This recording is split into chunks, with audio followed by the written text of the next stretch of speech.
and welcome to the Albion Obsessed podcast. You join us on the back of our first victory over the 25-26 season. It's going to be a great topic tonight. We're going to be chatting about Brighton's win. We're going to be chatting about the super subs and young James Milner. What a find he's been. I'm sorry, Joe, I just had to steal that there. But before we dive into our match recap, let's see who we've got on the show tonight. Tonight, we're joined by Mr. Joe Sayers. Mr. Sayers, how are you? Hello, Mr. Budgeon. Sorry to throw Mr. Budgeon at you a week before you go back to school. A week? Try a day, mate. A day before you go. Sorry, Tom. Sorry. I apologise in advance if my voice cuts out at any point. I was shouting my head off at the end. Actually, I was shouting my head off all the way throughout, especially at Erling Haaland, because he's not a very nice man. I don't like him. How are you? Yeah, I'm good. I'm intrigued to know why Haaland isn't a nice man. Perhaps we'll get into a bit. And we're also joined by our stateside correspondent, Dagan. Dagan, my friend, how are you? Fantastic, Tom. Fantastic. Perfect. That's what we like to hear. We are, of course, live, guys, so please do drop your comments and your thoughts down below as we dive into the show this evening. I'm going to start, Joe, where I love to start most of our podcasts, and that is to talk about the starting 11 that took to the field. One of the big things that came out a few days ago was the Dutch team for the international break, and there was no Mats Wiever, and it's cited that he was injured. Meaning that Joel Veltman returned to the squad today. It was a pick that a lot of fans were asking for before the Oxford game. Were you happy to see Joel Veltman back in the squad against Manchester City today? Yeah, and always happy to see Joel in the squad. I think he gives us an element of calm and certainly an element of tenacity in the way he defends, and he certainly likes a battle from what we've seen over his time at the Albion. So, yeah, I was really happy to see him come in. It's not to take away anything that Mats Wiever has done at right back. I think he's, I've gone on record to say he's done a pretty good job there. But as we mentioned in the last couple of podcasts, he's not a right back, and we would like to see him move back into midfield. So maybe, and again, not to do down his role, but maybe a slight blessing in disguise that we could bring in Joel for this game, because I really feel like his contributions prove that we really need him in our side sometimes, if not all the time. So yeah, great to see him, and the performance backs it up. It most certainly did. Dagan, the other changes we saw were in the midfield, where Hinchelwood and Gomez came in for Ayari and Matt O'Reilly. Were you happy with those midfield swaps? I was. And I thought Gomez and Hinchelwood were solid in the first half. Gomez, particularly a lot of activity. Hinchelwood was, I thought, really strong getting back and offered a lot of cover for Baleba, who looked not quite 100% again. Yeah, he didn't, did he? He was quite fatigued and lethargic, I would say, is the best way. I was a bit surprised when Hinchelwood came off alongside Baleba, but hey, what do I know? I think we're gonna start, Joe. We've got to talk about the. I'm going to jump straight into actually the post-match comments from Hurzeler, saying that because it was a match of two halves, and Hurzeler was very honest about the lack of energy and intensity in the first half. Sitting in the stands today, what was the feeling amongst the crowd? Watching it on a screen, Brighton just looked a bit sloppy in possession. The sort of overarching tactic seemed to be sort of lump it forward and hope that Mitoma and Minteh could do something. What was the view from the stands? Yeah, it's concerning when your focal point is normally Danny Welbeck and they're not using him as a focal point. And as you say, pumping it to two wingers, trying to get on the end of loose balls.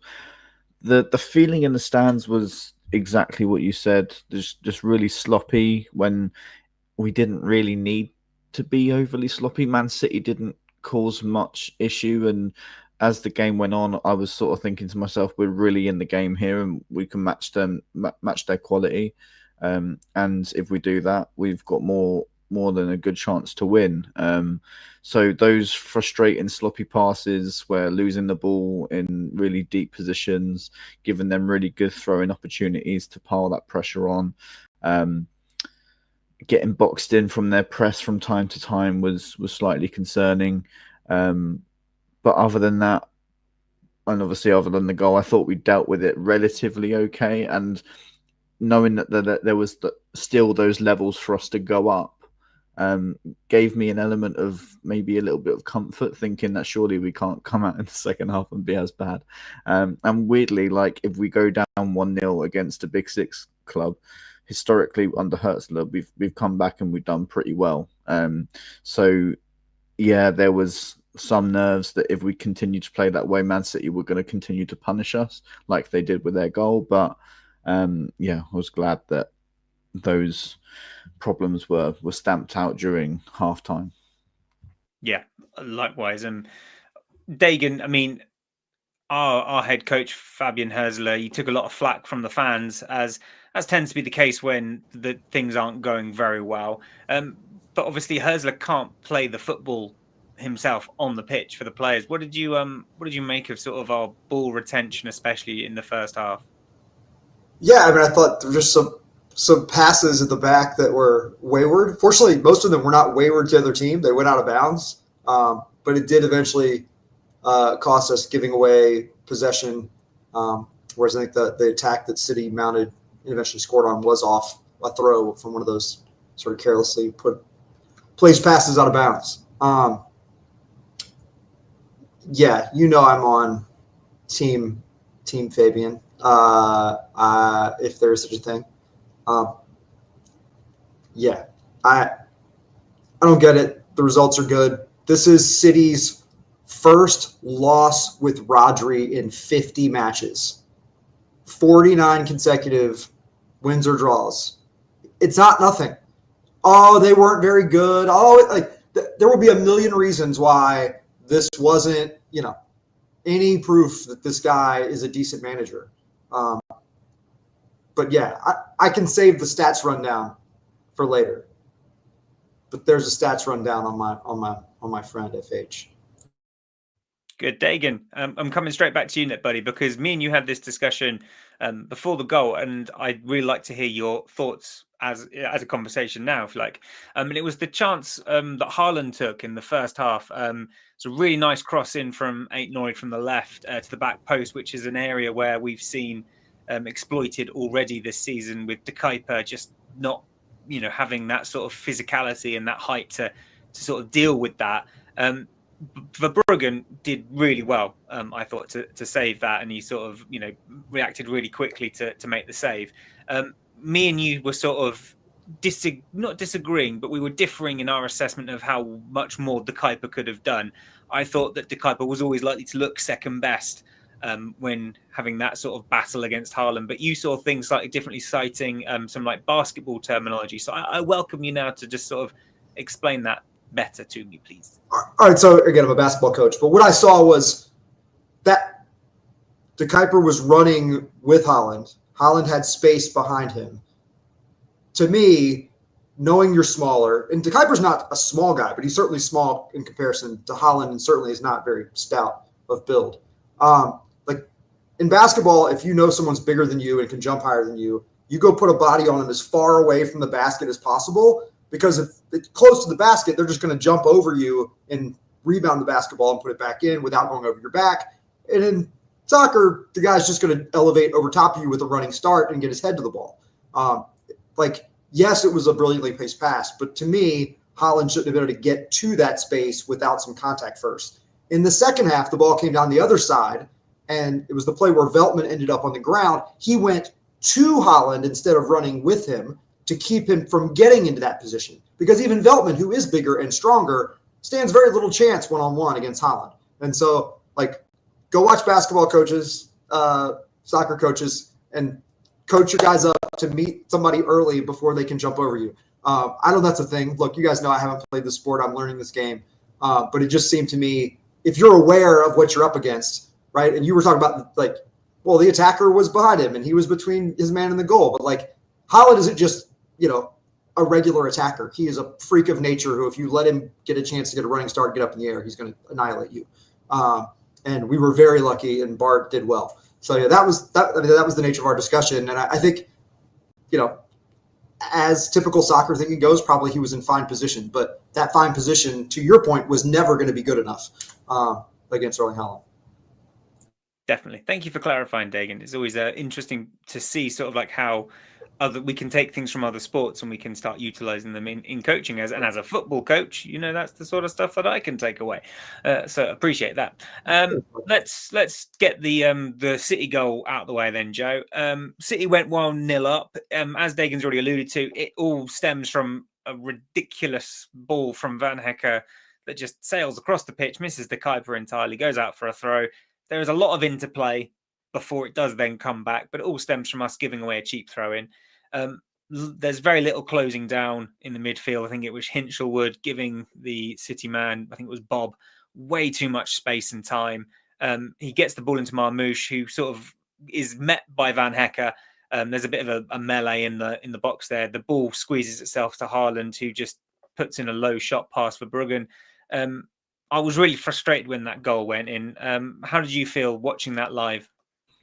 Yeah, it's always going to end incredibly disastrous when a ball pops loose and Erling Haaland is lurking around, waiting to pop it past your goalkeeper. The loose pass thing, it was just a disaster waiting to happen. If you keep making those mistakes against Man City, you're going to get punished in the end, and that's exactly what they did. I haven't watched it back, so all I saw was just some mad happenings in front of me, and then the ball pops through, and then it was what it was. Just on Haaland and Van Hecke, there was a moment, I think it was about 15 minutes in, Haaland, and this is why I think Haaland is a very naughty man. Haaland missed a chance, and Van Hecke, maybe it's Van Hecke that's the naughty man, walks behind him and shoulder barges him like you would not believe, and then they have a little square up, and I thought that was incredibly funny to watch, but it then made me worried about Van Hecke because he then had a yellow card for the next however long we had left. So yeah, as I said, like if you give Haaland the chance to poach in the box, he's going to hurt you. Yeah, he certainly is. And I don't know about you, Dagan, but Van Hecke looked absolutely pumped. Like from the first minute, he was like adrenaline, looked like a crazy man. And, the yellow card challenge was just utterly ridiculous. Like how he even thought he was going to go for that ball, I don't know. Do you think it was just pure adrenaline? And obviously the last time we played City, him and Pep had some words after the game. Do you think that's running through his mind? Yeah, I mean, I would say I think a part of our record in big games, which I'll talk about later, is the degree to which JP gets up for these matches. It's really clear that the bigger the name on the other side, that he is amped up and wants to individually prove that he's going to get the best of, in this case, Haaland. It's not the first time we've seen him get in the face of Haaland. I mean, he gave him a pretty cheap shove sort of after the play. I don't know what Haaland had said or maybe what transpired before, but it was clear that JP was going to make his presence felt. The challenge was for sure rash, and the worry right away is like, oh no, that's going to come back and bite us.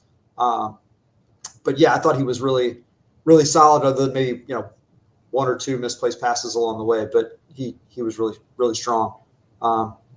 And yeah, I mean, I know Haaland got his goal, but I feel like he was pressing early, and every touch was a chance, and most of them were wayward.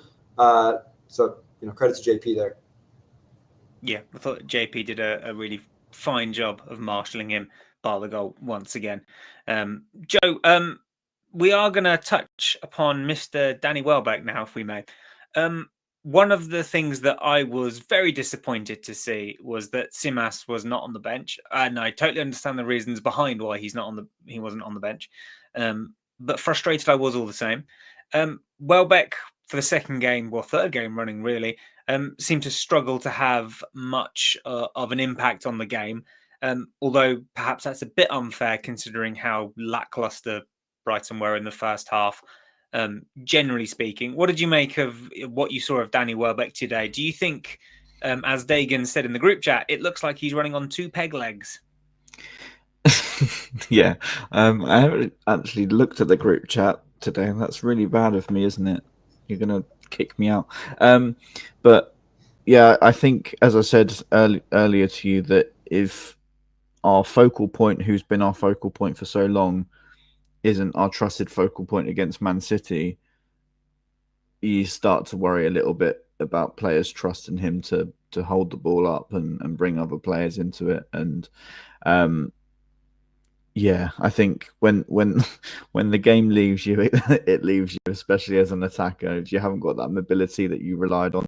And I know Danny Welbeck, over the last few years hasn't been the most mobile he's been in his career, but he's still had a little bit of an edge about him. He's still been powerful, been able to hold the ball up really nicely, been able to make runs into the box. And like Michael says in the chat, I really do think Danny is struggling to find his rhythm again. I don't know if it's a confidence thing, but from what we look, from how we look at it, it looks like it is a physicality thing. And I think the sooner CMAS comes in, the better. And the difference was clear when we had 2 mobile guys come on and bring that energy up front. So I think it was quite a damning assessment given the impact of the changes.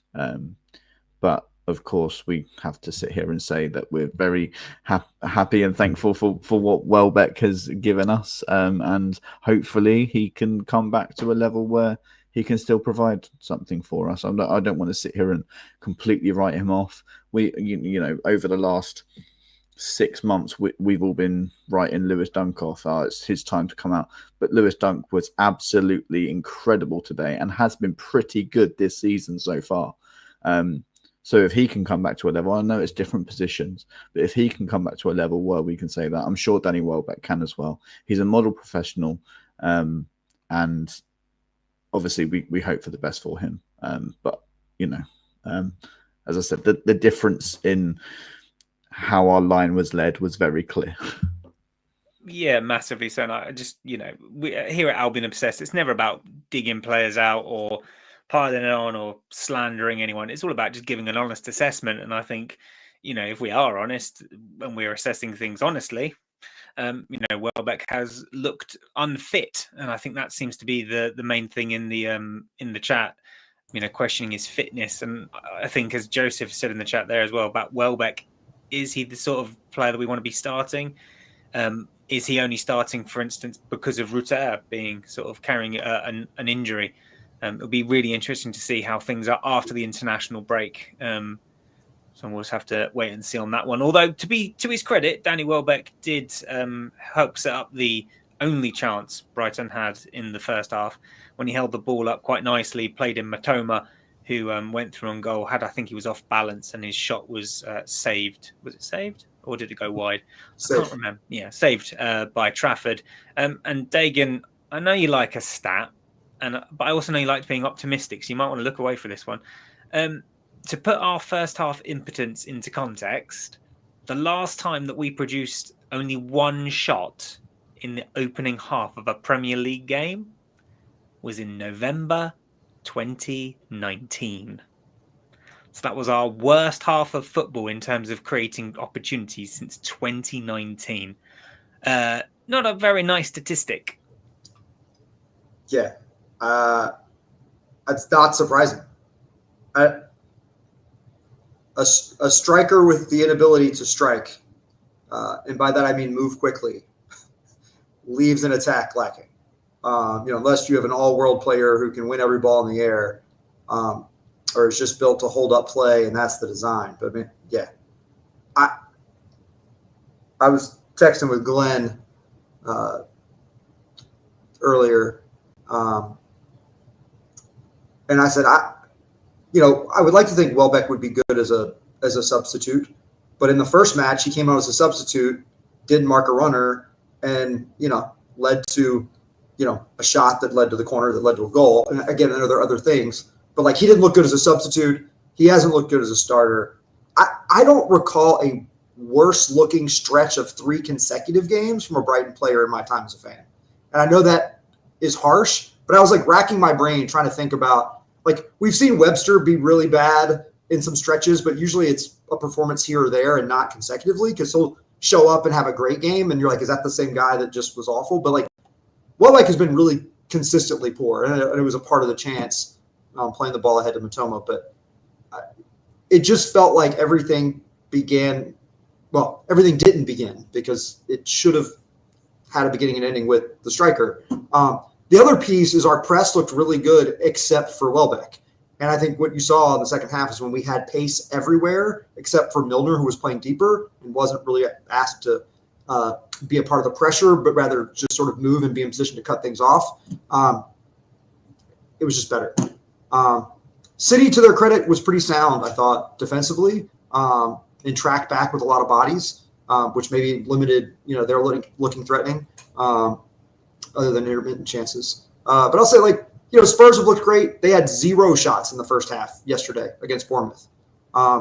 It's a funny game. One half to another can be a lot different.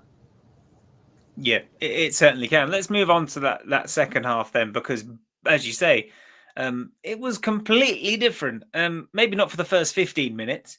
It was on the hour mark when we made the subs, and we made 4, which was, I suppose, somewhat surprising just by the sheer number rather than the call for it. But boy, oh boy, Joe, did those subs make all the difference. I think the subs had been on 2 minutes before we had our second shot of the game, which was 40 minutes after the first. When Mitoma slipped Minteh through, Minteh shot again was too close to Trafford, who parried it away. But that chance again is created by the movement on and off the ball by bringing on Gruda, and then the forward-thinking Ayari as well. Huge changes. Hurzeler, has his naysayers and his boo boys, to coin a phrase. But surely the proof is in the pudding. The coach's job is to make changes when changes are needed, and he got his changes spot on today. Yeah, the most ludicrous shout I've seen on social media is the substitutes have saved you, Mr. Hurzeler. Is that not what substitutes are for? To bring on, to change the game, to have your manager be able to make those choices and make them well. And I'm going to sit here and say that I need to eat humble pie, because when James Milner came on, I thought, goodness me, this isn't going to go very well.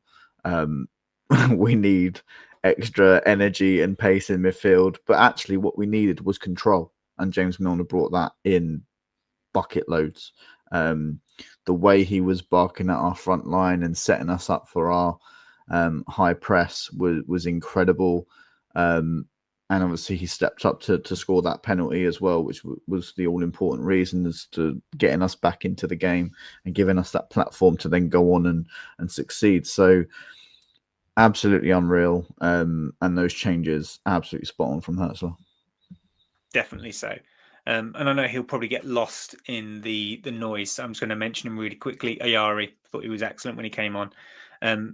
I know that he's not the most thrilling player, but as soon as he came on, we weren't passing the ball sideways or backwards as much. It was forward, because that's what Ayari brings. And he played a key role in the second goal, which we'll come on to a bit later. But let's talk about the first one, Dagan. All comes from Brighton having a set piece, which is put in the box brilliantly. Dunk peels away at the back post. He then puts a volley back into the box, which is straight at Nunez, who's got his arm up out here. No doubt about it. Penalty. Don't know why it took so long to decide.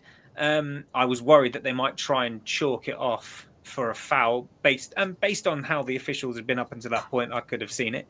I've deliberately avoided talking about them. But it was a penalty. Milner steps up, puts it away. Talk us through that whole sequence from your perspective. So I watched it. Arms were up, as the ball went over.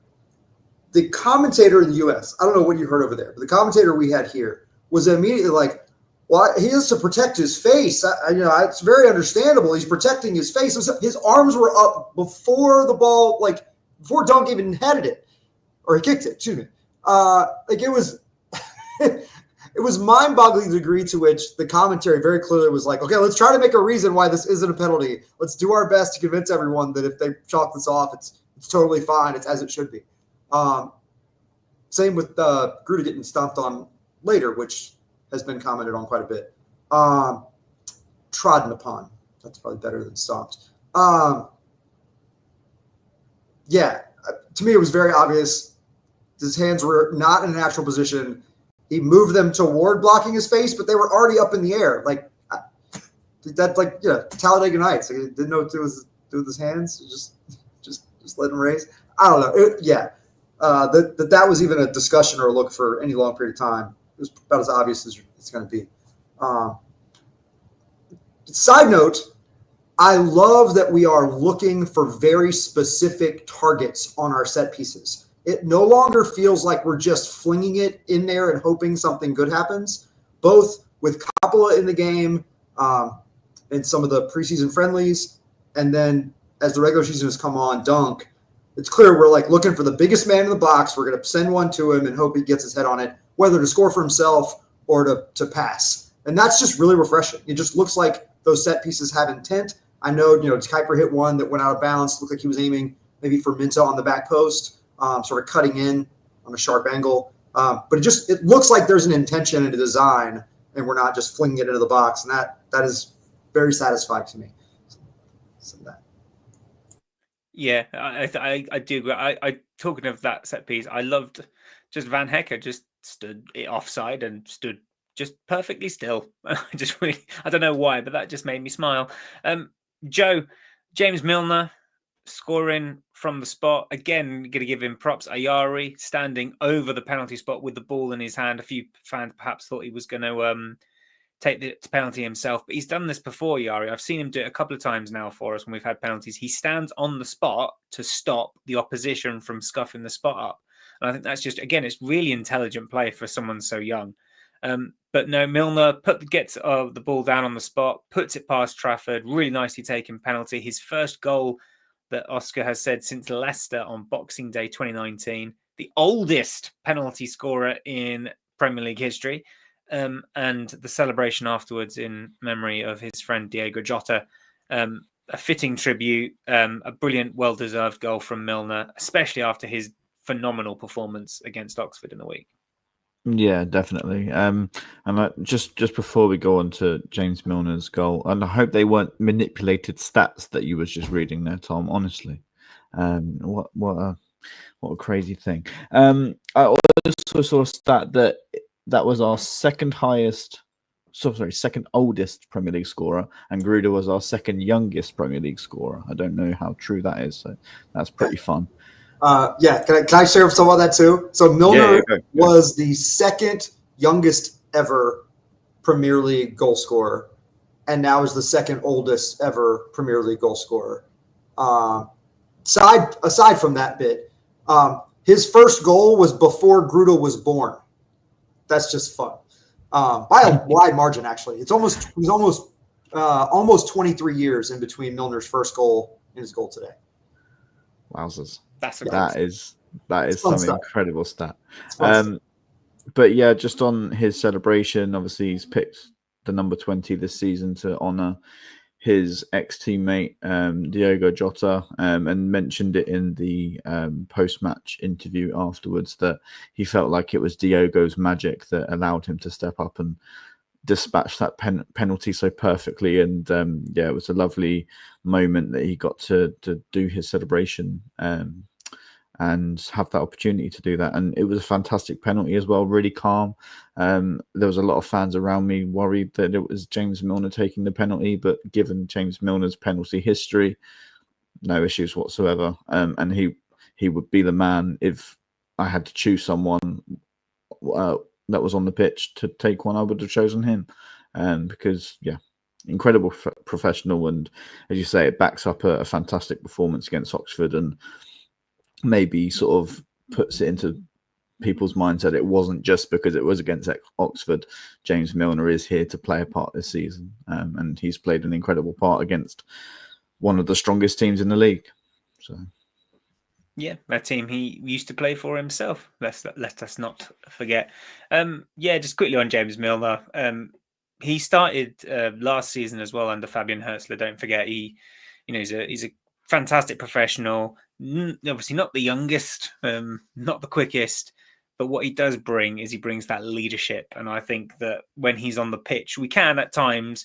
We have at times been guilty of poor game management, even with him on the pitch. But today we did really well. I just want to give him his props for that. We've got to talk about a Yankuba Minteh now, because not only does he have the next chance in the stretch of the game, he was brilliant today, absolutely brilliant. Was the only player that really I felt was giving 110% in the first half, but he almost put the Seagulls ahead.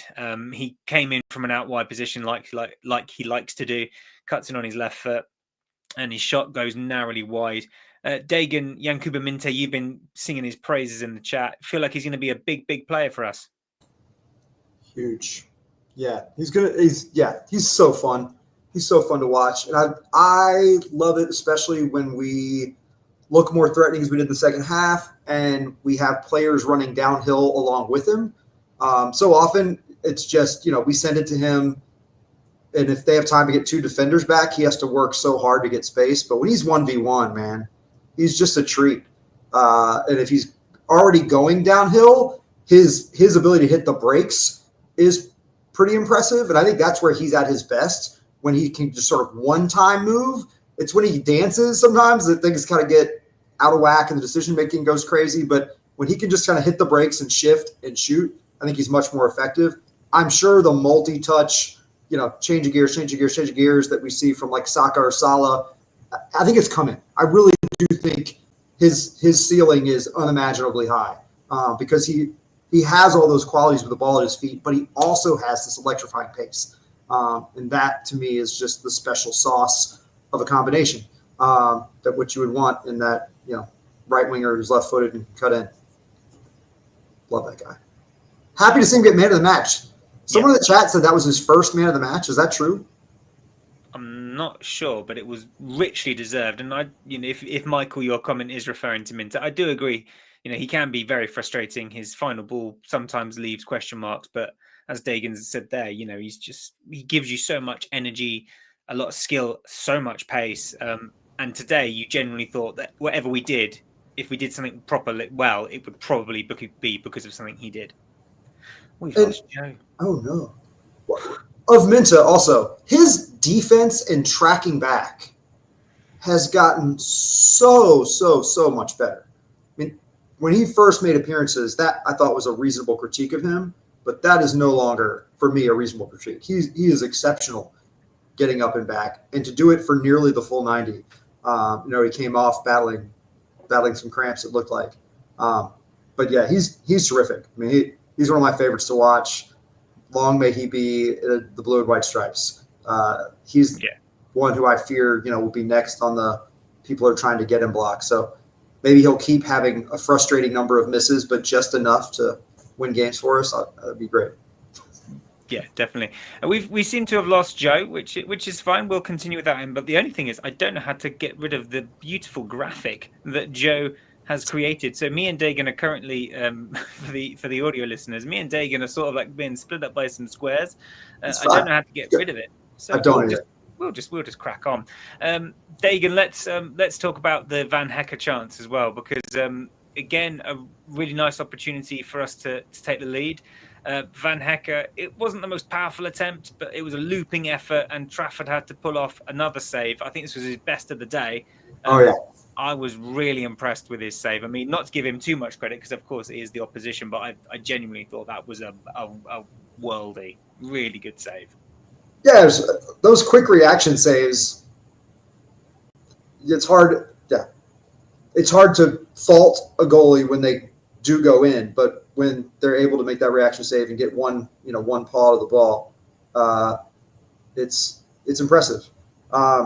Would have liked for it not. I feel like it's always against us. I feel like those worldly saves are so often against us. Was it Areola that just had the most insane game maybe of his life against us. Was that last season, I guess? Yeah. I just feel like we've seen from some of the relegation sides last year. I feel like we saw was the Burnley keeper, I think, had an amazing game against us last year or 2 years ago. 2 years ago. That 1-1 draw, maybe. Yeah, that's the one where he scored an own goal though as well. So we like perhaps, yeah. Okay, that's fair. That's fair. The good with the bad. It was impressive. I thought we had it, but we got it later. We did. Don't let me forget to talk to you about the Hurzeler numbers whenever we're ready. That seems like a wrap-up conversation. Yeah, let's talk about the goal then, because that's what this has all been building up to. There was only one team that looked like scoring after the 60th minute, and that was Brighton. I don't think Manchester City had a shot on target in that period.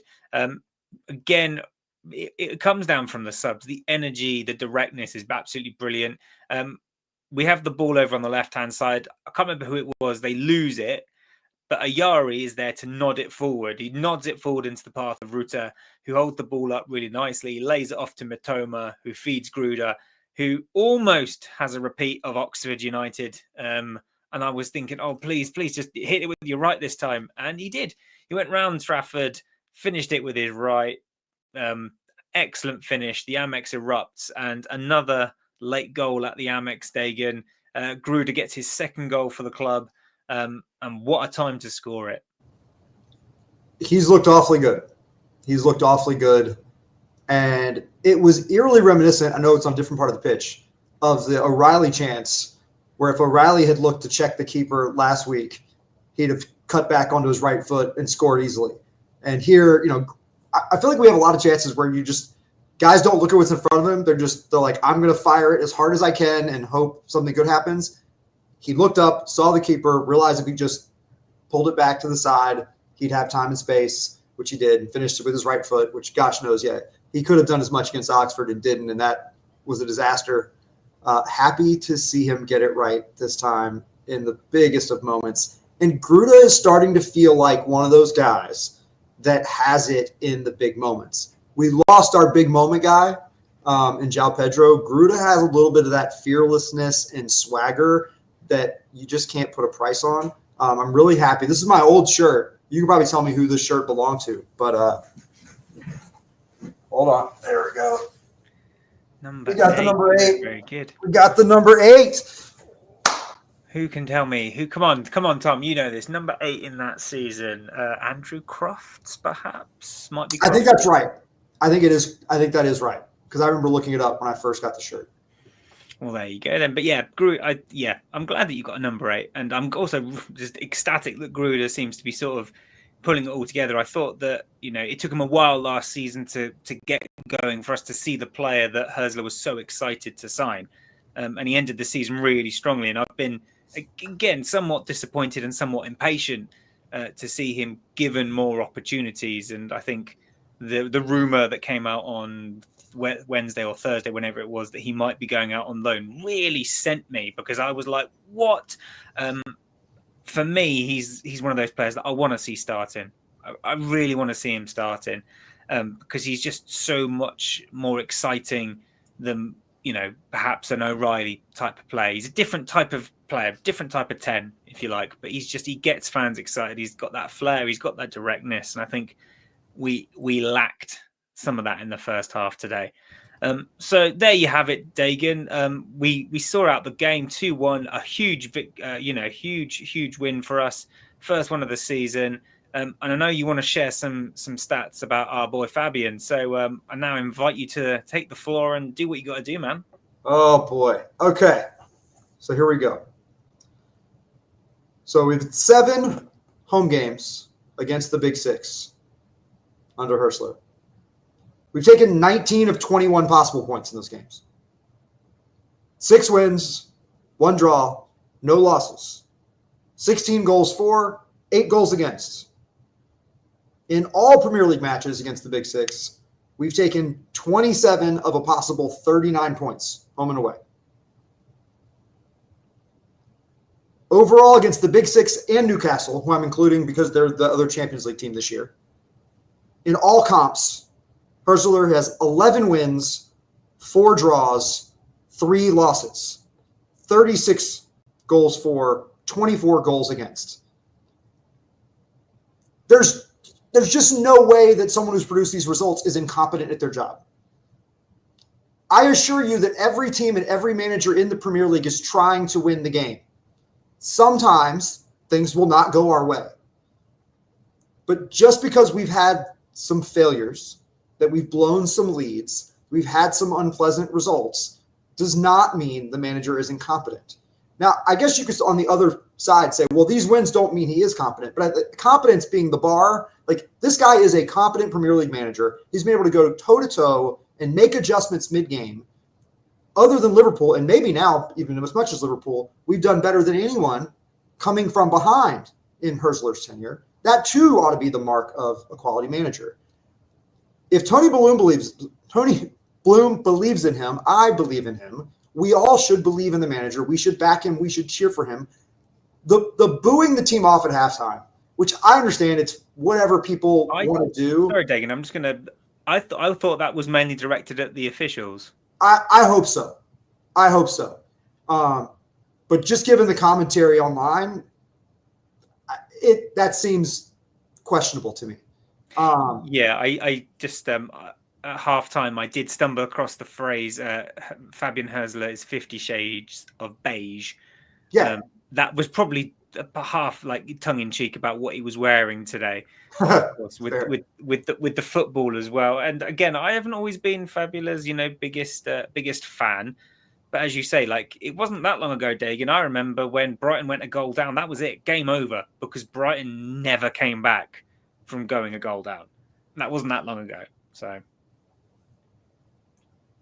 Michael thinks booing the officials too. I don't know. I like in the stateside group, they're just, I don't know. So many people seem convinced that he doesn't have some quality, or that, he's not deserving. And, as Jordy was talking about before, it just seems like a lot of people, many of whom are very knowledgeable, don't seem to think he has the qualities to succeed at this level. And I just think there's a lot of evidence to the contrary.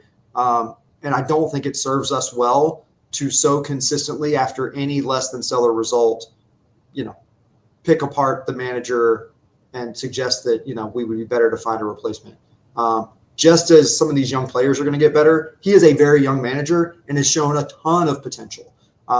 So if there's more he needs to do to motivate players or to help players grow, like, I just think it's in him. He's still fairly young, but clearly his tactical mind, and he's willing to make bold decisions. I think what you don't want is to undercut a guy's legs by making him second guess everything. And I feel like a fan base turning against a coach will do just that, right? Stay behind him. I think the results are bound to be better. He's talented. If Bloom sees the talent, I trust that assessment. And if and when Bloom sees it's the wrong fit, he's going to make a move. He's done it before, right? When things have truly gone south and things weren't good. He's not a man who's too foolhardy to recognize his own mistakes. So if he sees it's a mistake, it's a mistake. But I think until he decides, we should back the manager. 110%. Again, I have, as I say, I'm going to say it again. I've not always been Hurzeler's biggest fan. Even today, I critiqued his bench. But at the end of the day, if you think about Graham Potter, when Graham Potter joined the club, he was seen as this young-ish, up-and-coming manager. But Hurzeler's doing a damn sight better than Graham Potter did when he first started with us. So the future is exciting. Hurzeler is only going to get better because you're constantly learning. So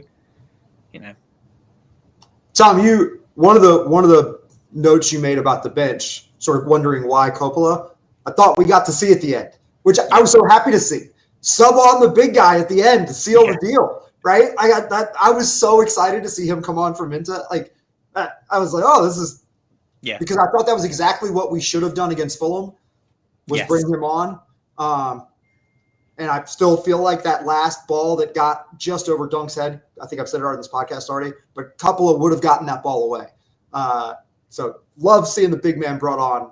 I'm a huge fan of Coppola already. Just feel like he's the kind of player we've been calling out for. Yeah, he's as I said in the comment, we've got big DC and little DC. Big DC is Diego Coppola, little DC is De Kuiper. So yeah, there you go, guys. Go on, Dagan. Did you think De Kuyper looked better after that lone moment? I know I critiqued him pretty harshly. Did you think he looked better the rest of the match? Because that was my feeling. Yes, I did. There was a moment, I can't remember, was it? I think it might have been Dunk. Dunk stepped out of defence, lost the ball. De Kuyper swung in behind and swept up. I really like De Kuyper. I really do. I think he's got a lot to offer. And I thought, this is again maybe a bit harsh, and I'm not trying to poach him because he wasn't there, but I thought with Veltman in the back instead of Vifa, it almost meant that De Kuyper had a bit more freedom just to push up, because then Veltman would sort of slot in to make that back three, whereas obviously Vifa would step up as well. So I think it was a better balanced back. I think that's a great point. I think that's a great point. Maybe it makes us a tad more predictable in terms of what side we're attacking on, but I think it makes us stronger at the back more consistently. But I also think I can totally see why we would do that, because with having the extra attacker down the left, it means that you've got Mitoma and De Kuyper, and you're thinking, God, if I go for him, Matoma's going to have space in behind, which is where Mitoma is the most dangerous. So it makes total sense. But long may that continue. I want to see more of that. So there you go, Dagan. Man City, who was your player of the match? If you had to pick a player, I know you like to do a podium, so I will allow, of course, your standard podium. It's a tough one today. Could go a lot of different directions. I lean Minteh just because I thought he was the most consequential player throughout the match, though he didn't get the goal. I'll go Minteh on the top of the podium. I know I usually go in the inverse order. And followed by Gruda and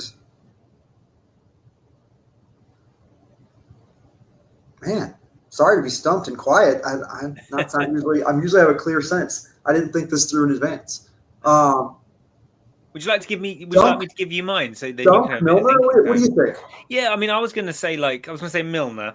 I was going to give like my clear number one as Minteh, because again, as I said, he was the only player that I felt in the first half, in an attacking sense at least, was just giving it everything, and he's just everywhere, isn't he? So exciting to watch. And as I said, you just felt that throughout the game, whenever he had the ball at his feet, that was when something was going to happen. I'm going to give my other two places on the podium to Milner, who was he was excellent. Barking orders at people. Proper leader, but I'm also going to give it to Veltman. He didn't have his best game. I'm not trying to say he did, but you really see his, his maturity, his intelligence and his experience come out in games like this. And there were times where he'd feel the touch and go down, which would ease the pressure off. And that's just such intelligent play.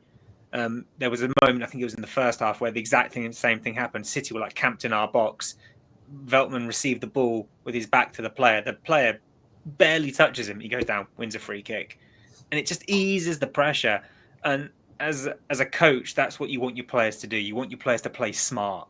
And I think he just does that.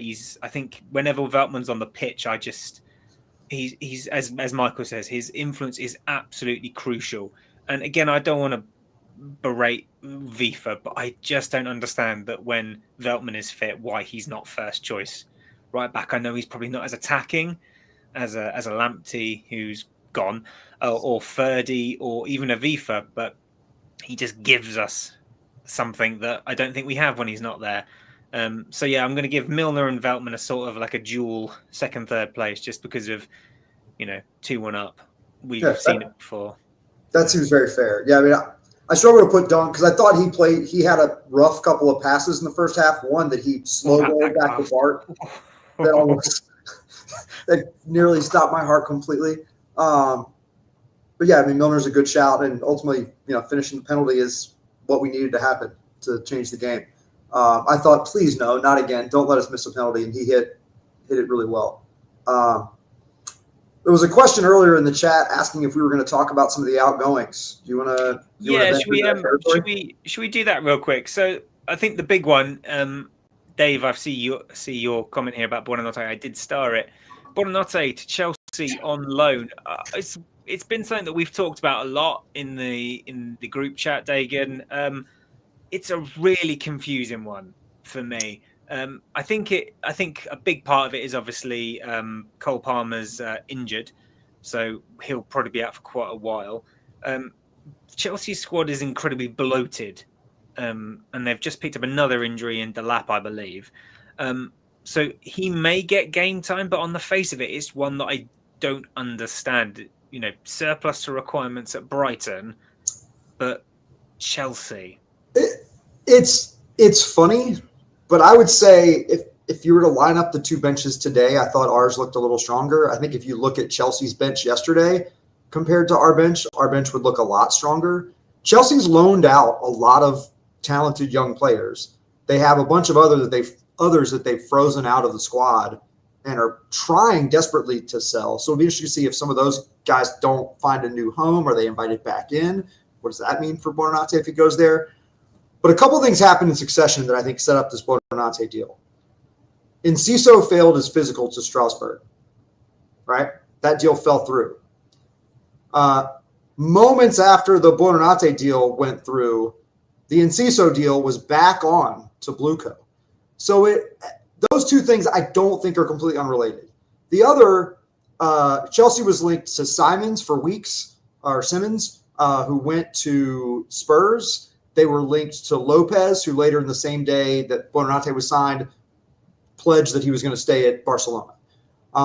So I feel like those two attacking players falling through, who maybe were the first and second choices on their list, and then maybe they didn't have another purchase that they wanted to make, Buonanotte being a sort of short-term solution, a Premier League experienced and capable player. We have the need for Buonanotte to be homegrown, so we were only ever going to loan him out in England. Looking at the depth that we have at the 10 spot, which is maybe our deepest position, it seemed like he was the most expendable of that group, unless O'Reilly was going to go elsewhere, which maybe he still will. Again, depending upon how we feel about his other pieces. Gomez got to start at the 10 today, so he certainly is being treated as a viable candidate. That Gomez start today makes me wonder if we aren't considering whether he can play there, and if so, does that mean he's a third choice there behind Jorginho and Gruda, and that way you have an emergency player there, and does that make O'Reilly expendable? Maybe. So a lot of dominoes. So I'm okay with the Buonanotte move from both sides. I think it could make sense for Chelsea with the injuries as you named. George was their sub for Delap yesterday, and he's rumored to be on his way out. Who was yet another young Chelsea player. So it wasn't as shocking to me once I deconstructed it. My first reaction was the same as y'all's. I don't get this at all. But then once I started sort of thinking through, I was like, okay, I kind of get it. And I think he'll actually get minutes as well. The big question, Dagan, if he goes to Chelsea on loan, will he come back? So the details were he will come back. And if someone else wants to buy him, Chelsea has the right to match that price, which is a masterstroke of negotiations on our part, because it incentivizes anyone else who does bid for him later to bid enough that Chelsea, of all teams, won't match it, which seems, to me, that was a masterstroke of Tony Bloom negotiations to work that into the deal. So that either means Chelsea's going to leave him alone or we'll get him back. I look forward to Hearts or Union Saint-Gilloise bidding like 50 mil on him or something next year to get Chelsea to overpay or something. I think Hearts just set their record with like a $2 million signing. So that would be something effect. It's the Tony Bloom effect. The USG did exactly the same thing when Tony Bloom bought shares there. Here's another one from Dave, who mentioned about Facundo. Ferguson, will he come back? Well, I think is that an obligation to buy that one? Option, $40 million option. Okay, I personally, Dave, hope that he does come back. I hope that he comes back. I mean, he's seemingly done very well in pre-season over there. He did very well. First game of the season there, I think he was man of the match. So yeah, I do want him to come back. I think he offers us a lot. I think that the club, I've been quite vocal on this. I think last year he should have gone to a championship side instead of West Ham, just to get some minutes back into his leg and some sharpness back. that obviously didn't clarify. Didn't happen. But no, I do hope he comes back, because Welbeck next year, if we can't go into next season with Welbeck as our number one striker, Ferguson and Seamas would still make a very young sort of, front two strikers for me. That'd still be preferable than going in with Danny Welbeck. Dagan, do you hope Evan Ferguson returns? I do. I mean, he looks fitter right now than we've seen him in a year and a half. Just watching his movement, I will say it's a different league that he's in right now. I saw highlights of him, and I was watching some of the turns and running away from guys he was doing, and I don't know that he looks that much faster than he did here, but relative to the competition, he looks loads faster. And so I just think anything that happens outside the Premier League, I think has to be taken with some grain of salt, unless it's against the absolute elite of Europe. Because I do think from an athleticism perspective, the Premier League is head and shoulders above the other competitions. It's a lot quicker than Italian football. I mean, again, he's obviously a very good footballer, but look at McTominay. He's gone to Italy, leaving Manchester United as a bit of a donkey, and he's now up for a Ballon d'Or. He looks happy, and I'm glad he's, as a human, I'm glad that he's happy, and I'm glad Evan Ferguson's happy. But the Italian league is a lot different. And yes, Roma did beat us in Europa League, but it's a knockout competition. It's a different kettle of fish to playing in the Premier League week in, week out. So that's Evan Ferguson. Another one, Dagan, Lamptey to Fiorentina. Makes sense, I suppose. He's pretty much made of glass, is Tariq Lamptey. Great player on his day, great lad. Can't argue with that, but very injury prone. Yeah, as a somewhat diminutive athlete myself, I have a soft spot for Lamptey. I really enjoyed him. By all accounts, everyone associated with the club thinks he's a great guy and enjoyed him, but I don't know that he was going to find a ton of time, and just the inability to stay fit. You need players that you can expect will be available, and that I think just becomes increasingly difficult. Typically, as players get older, it doesn't usually get better with age. What is he, 23, 22 now? 22, 23? 23, I think. 23, 24. Yeah. Maybe, wow. So, yeah, I mean, it's a lot of injury miles, if not a lot of playing miles. So, yeah, wish him well. Wouldn't want to run into him in Europe in a couple of years, which could happen. But, yeah, I mean, that's another move for me that makes sense. The other one I would say, I think we wanted Enciso gone pretty badly. I think that relationship was sour. I think the leaving, go to Paraguay for a press conference about your injury before anything was announced in England seemed a poor choice. Did he have a procedure? Did he not? If he did, that's a third. I mean, it sounds like he probably had the meniscus completely removed. So that's 3 surgeries on the same meniscus, removal of that meniscus, which you can play with, but like arthritis is going to happen, and it's going to happen soon. So I think to get 20 million for him at risk of potentially not getting much at all if he injures himself again, Blueco can afford a $20 million risk. For us, that's a bigger blow to get nothing for him, and he's going to expire. His contract expires into next year, so not a lot of time left to make a deal. Yeah, I'd be happy for. Dave's noting Igor. I'd be happy for Igor to make a move too. Igor apparently turning down the opportunity to go to Italy again, saying he doesn't want to play there. Fair play to him for asserting his desires there. But as you say, Dave, and as Dagan's just said, I think that Igor now behind Boscagli and Coppola in the pecking order, and probably Webster if and when Webster returns. So yeah, if he does go before the transfer deadline day, that will be absolutely fine. Another one, Jeremy Sarmiento. There are rumours circulating that he might be off as well before the deadline day. Is it tomorrow? Yeah, tomorrow evening at 7:00, I believe. The door slams shut, as it were. Dagan, we've lost Lamptey. We're light in the winger department. It's very close to the deadline being done. Do you think there's any chance of us bringing anyone in there? I think there's always a chance, right? I mean, I haven't had my nose to the ground especially closely, but I would wonder if there's a player looking to leave and a club ready for that player to leave who we can get at a great value relative to what would be expected. It would not shock me, given the amount of salary that we've sent out, that we might not make a move for someone at a higher salary than what we typically do. And I mean, there's a shout for Manu.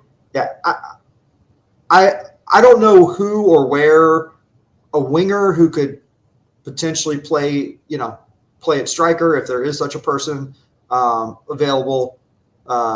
It wouldn't shock me to see another move. That's what I'll say. Yeah. The only reason I shake my head, Dave, to Manu is just that I think it's such a congested area in terms of we've really got so many central midfielders. I just don't think we need another one. We're very light at fullback in terms of the right back position. Lots of square pegs and round holes going on there, which I'm fed up of talking about. And we're very light up top and in the winger department, really. So, it's just one of those. Joe wants us to mention about the atmosphere in the Amex, especially after the second goal from us today. So big up to the Amex crowd cheering the lads on home today. Michael said about how safe standing has definitely improved the atmosphere there. I'm glad you guys in attendance today managed to enjoy and soak up that amazing atmosphere. Dagan, before we sign off today, let's look ahead then to our next game after the international break, which is against Bournemouth, who have started off very brightly. They've won 2 of their opening 3 fixtures, which includes victories over Wolves and Tottenham, who have also started really well, and losing to Liverpool 4-2. So that's not going to be an easy game by any stretch. What do you make of our next opponent's start to the Premier League this season? I think they have one of the best managers in the league. We fared, I think, reasonably well against them last year, did we not? A little bit of a toss-up. Obviously, we're going away, and that's never easy. You worry about Semenyo's pace, and they've got a lot of new pieces, especially at the back. Hopefully, we can capitalize on that. But they've looked solid. I just think it's hard to beat a well-coached team, and they're certainly a well-coached team. We were pretty spot on about this game. As I recall, Joe said 2-1 first. I was going to say 2-1 and then said 2-2, which Chloe said she was going to say 2-2 because she was originally going to say 2-1. So we all really thought 2-1. Verily, we're really spot on. My thought for this game is 2-1 for the Albion, if you're calling for a prediction. Yeah, I think. Thank you for the prediction. What are your thoughts on the game?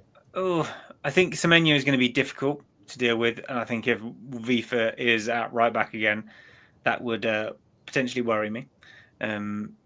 So I'd much rather have. Yeah, he played on the left. He's played on the left mostly, hasn't he?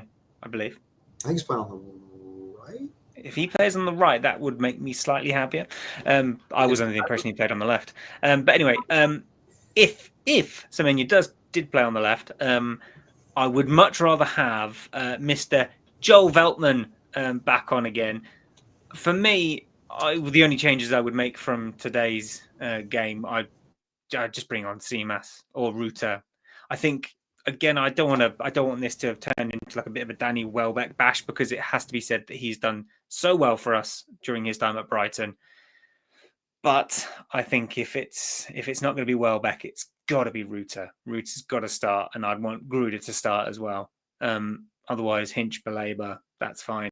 Yari and Baleba, that'd be pretty good. Although Hinch didn't do anything particularly wrong today, so maybe Hinch and Yari. I don't know. Dagan's shaking his head saying no.